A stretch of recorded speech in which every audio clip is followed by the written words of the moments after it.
Amigos, gracias por estar con nosotros en Cara a Cara. Bueno, en mi caso me acabo de trasladar desde la cumbre pues, de las Américas, que se desarrolla cuando el Perú sale de una crisis política de consideraciones y con un nuevo presidente que intrínsecamente, en todo caso, recibe pues, el respaldo de la comunidad internacional.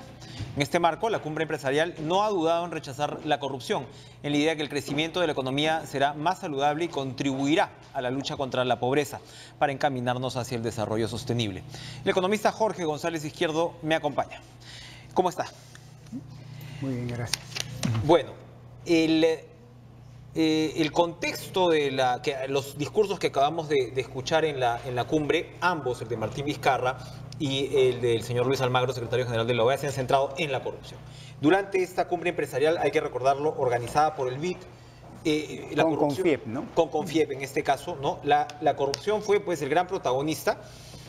Y llamó mucho la atención el discurso de Alberto Moreno, ¿no? El presidente del BID colombiano, que instó a los empresarios a dejar de pagar coimas. Ellos van a entregar 42 recomendaciones, o han entregado ya a estos jefes de Estado 42 recomendaciones para cómo hacer para establecer una nueva interacción entre el sector público y el privado.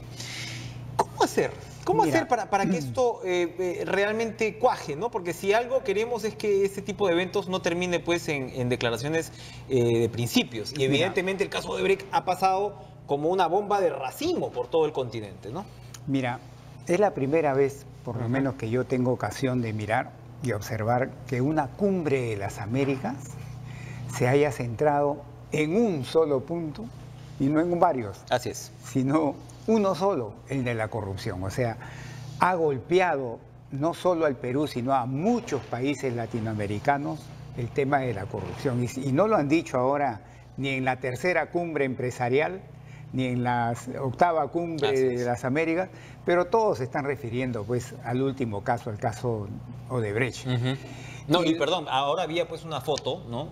Mientras veíamos esta interminable entrada de los jefes de Estado, la foto entre Martín Vizcarra y Michel Temer era sumamente elocuente. Dos vicepresidentes que por distintas circunstancias, pero relacionados con el caso Odebrecht, llegan al ¿no? Es inédito.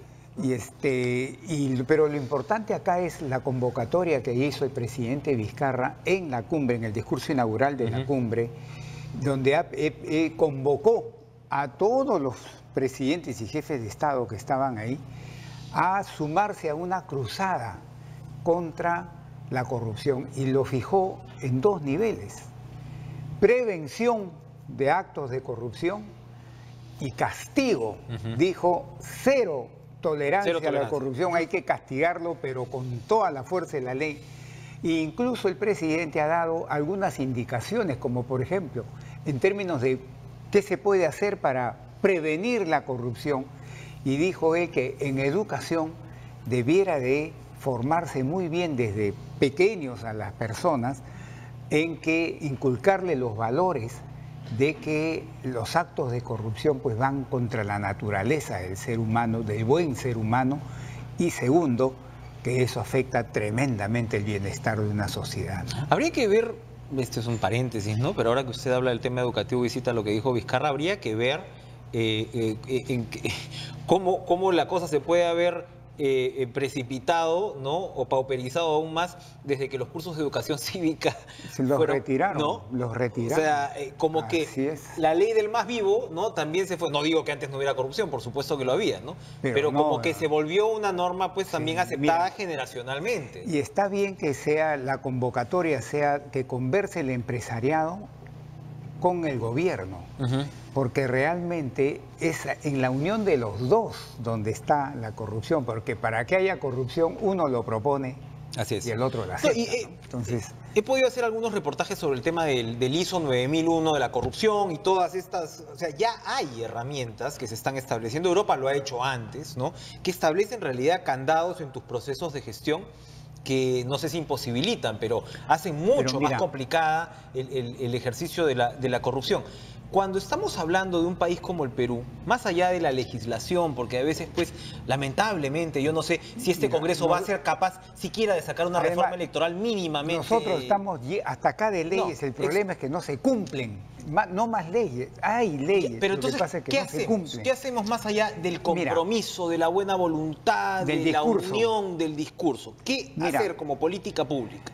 Ahora que se reunió el presidente Vizcarra con el presidente de Chile, Sebastián Piñera, él dijo lo siguiente, fíjate, para combatir la corrupción, según él dijo, lo único que se puede hacer, no lo único, sino lo mejor que se puede hacer para combatir la corrupción es la transparencia.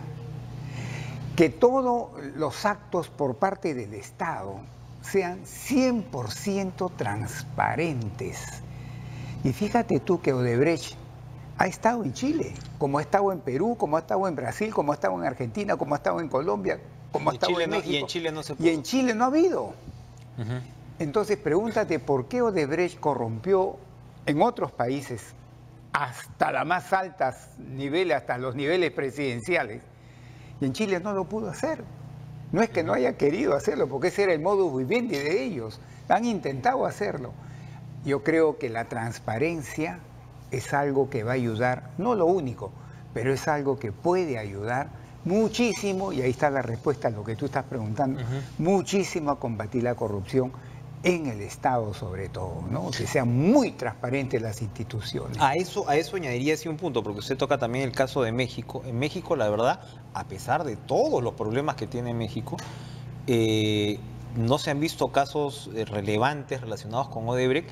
Según lo que me explican, es porque el cambio de la ley electoral prohibió prácticamente la publicidad comercial política, ¿no? Entonces, acá lo que tenemos en muchos casos es el apetito, digamos, el caso Kuczynski tiene sus particularidades, pero en el resto de casos, casi que estamos hablando de los líderes políticos, me refiero, de apetito por dinero en el financiamiento de campaña. Y ahí sí el Congreso, vamos a ver, pues... Y de ahí, en ese financiamiento para campaña, pues de ahí derivan, pues, para una parte de eso. No, yo me quedo con la crema, ¿no? Y yo pago mi hipoteca, me compro mi departamento, evidentemente es un gran negocio de las campañas en el Perú.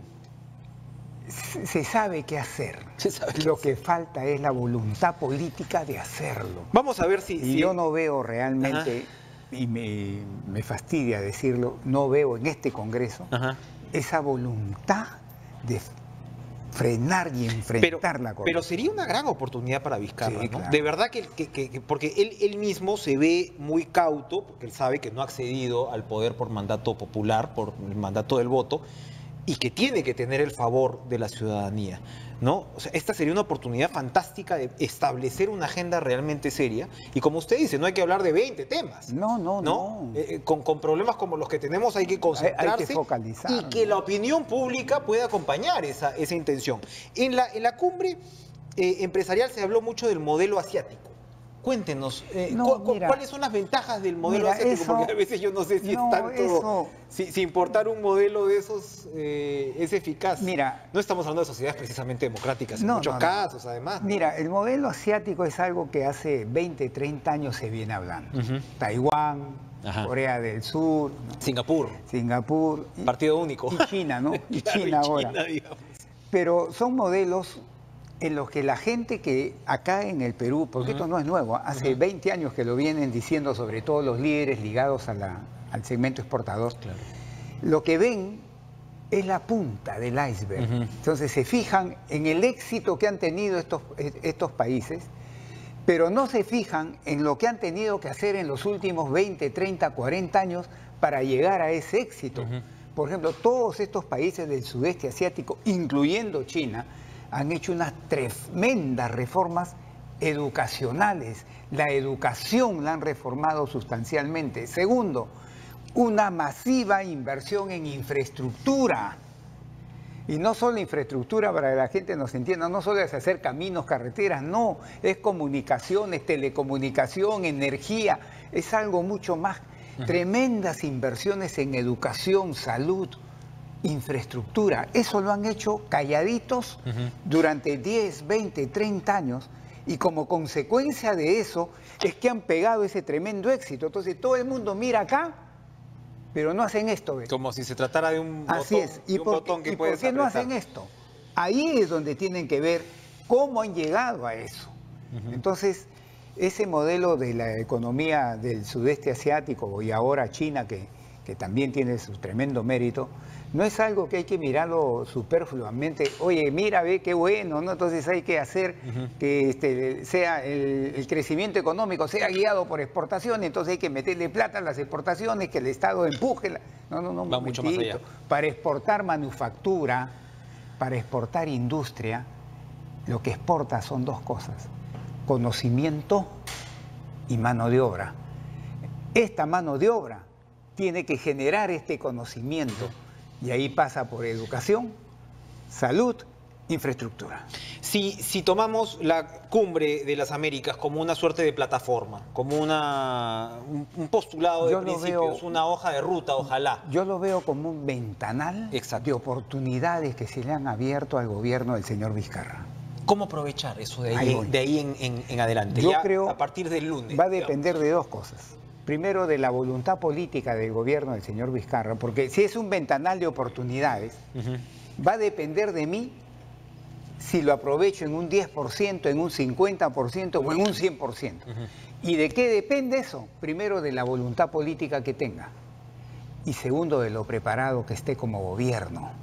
Por ejemplo, el señor Vizcarra ha dicho, el señor presidente ha dicho, bueno, así como logramos hacer sobrevivir al TPP sin Estados Unidos, dijo, bueno, hay que seguir por esa línea y con países que no hemos hecho nada todavía. Bueno, pero de la palabra tienes que ir a la acción.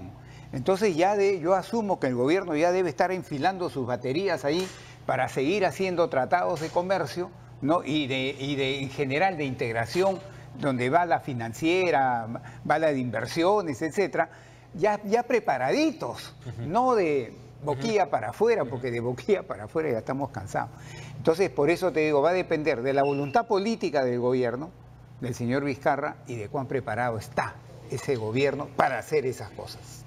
Evidentemente ahora el tema Siria ya en otra esfera va a tener un impacto muy importante, ¿no? En lo que queda de esta cumbre. Pero además de ello, un fantasma, ¿no?, que flota en el ambiente es la famosa guerra comercial entre Estados Unidos y China. Evidentemente son dos socios fundamentales para nosotros. Hasta ahora no queda claro, pareciera, ¿no?, que digamos el aislacionismo que parece profesar Trump no nos va a pegar, muy fuerte. ¿Cómo va a influir esa... son gestos, postura. ¿Sabe lo que acaba de decir el presidente Trump hará una hora? Que está pensando en volver al TPP. En volver al TPP. Al TPP, pues. Está pensando en... O sea, es postura. Lo que todo el mundo habla de la guerra comercial entre China y Estados Unidos, que eso puede hacer que el comercio mundial se desinfle y al desinflarse desinfle a la economía mundial. Pero si tú te metes a ver las cifras, yo le aconsejaría que la gente que está diciendo eso se meta a bucear en las cifras. ¿Y qué encuentras? Que, por ejemplo, los aranceles que le ha puesto Estados Unidos a China, ¿no?, están acotados. Es hasta 160.000 millones de dólares. No le hace ni cosquillas, así, ni cosquillas a las exportaciones chinas. Y lo que ha retaliado China, que ha dicho 132 productos, sobre todo agrícolas, también te voy a subir los aranceles, ¿no? También está acotado. Es decir, en el sentido, está acotado en el sentido de decirte hasta 500 nomás, para que me entienda la gente, hasta 500 soles nomás. No le hace ni cosquillas a Estados Unidos. Entonces son gestos casi políticos. Así es. Para que ahora se sienten y digan, bueno, en vez de pelearnos, vamos a ver cómo arreglamos. Eso es, pero de ahí a de estar diciendo que ya es una guerra comercial que va a desinflar, no.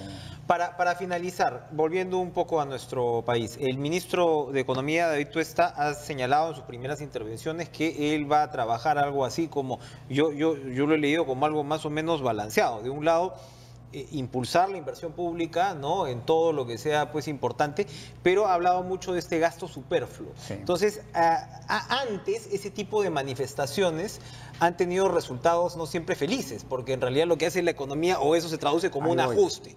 Ahí voy.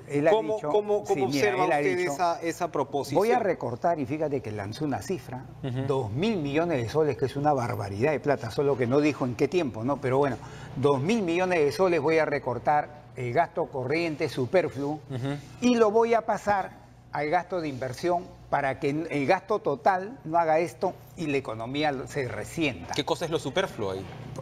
Bueno, si me preguntas a mí, yo te doy un ejemplito. Y lo he venido dando hace tiempo. Ajá.